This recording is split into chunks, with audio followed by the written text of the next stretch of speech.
me to the next rule, which is that vocabulary must be learned in context, not isolation.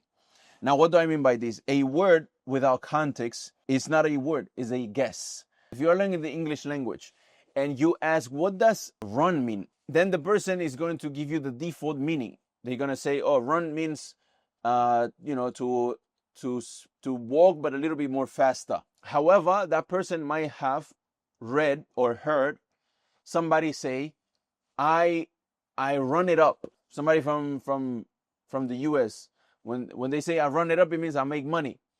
Or he might have said I run a business, or I ran out of money. So now run, in those three different contexts, it means something different. So when you learn vocabulary, you need to make sure to not just say, you know what, I'm going to go through the dictionary and I'm going to take 10 words every day and I'm going to memorize them. It's not going to work like that.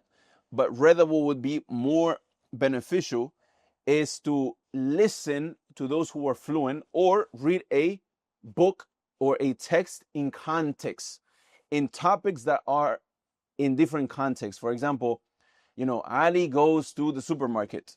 So he enters and he says, Assalamu alaikum, hal ladaykum fawakih.